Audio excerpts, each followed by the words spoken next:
I'm Douglas Lowenthal. I'm a research professor at the Desert Research Institute in Reno, Nevada.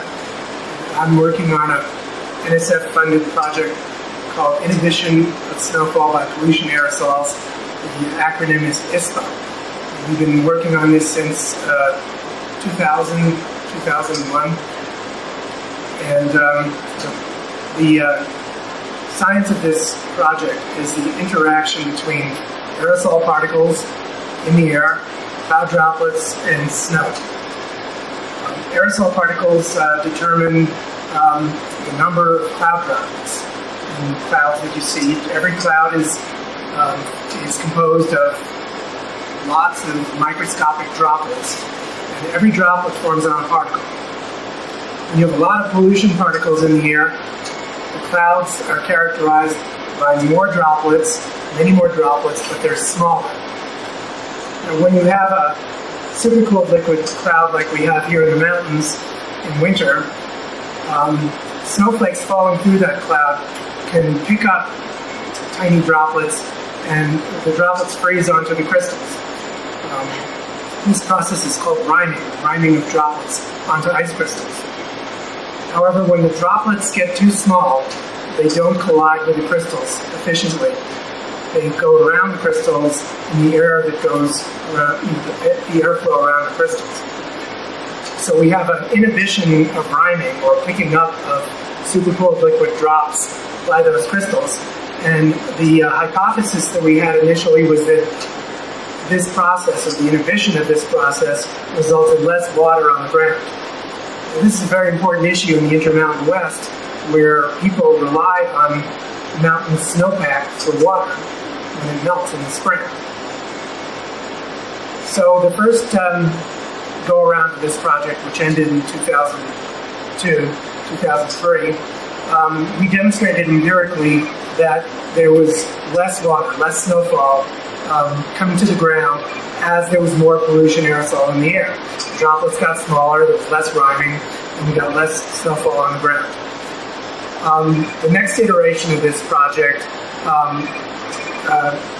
brought a modeler, Bill Cotton from Colorado State University, to simulate this process. And he did sensitivity studies to demonstrate what was going on here. Low aerosol numbers should give you clean clouds, large droplets, and significant riming. When you increase the number of particles in the model, you should see an inhibition of riming and less snowfall.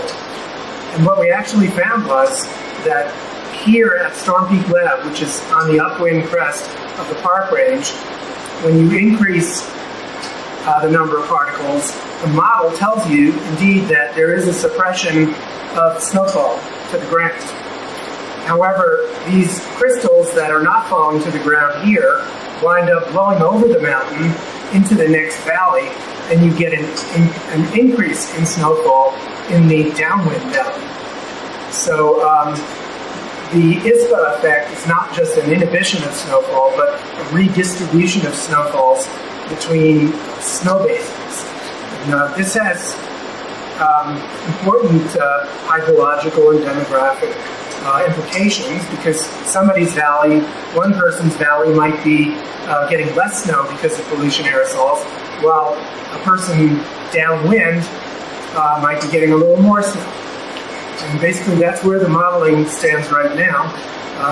We're here in 2010 to do another round of measurements of cloud drop sizes, snow crystals, snowfall rates, and the accompanying modeling of different events. We've expanded the modeling to cover a greater distance from west to east along the park range and for a longer period of time, so we can look at the long-term and large-scale effect of this, the ISPA effect, and also some modeling in southern Colorado where there's different meteorology, different mountains, different mountain shapes that form different types of clouds. There's a lot more water vapor down there because it's closer to the Gulf of Mexico, Gulf of California. And there's also possibly more pollution down there, so you would see this effect more strongly. So that's where we stand now, and what we're doing now is just waiting for snow. There hasn't been much snow in January of 2010.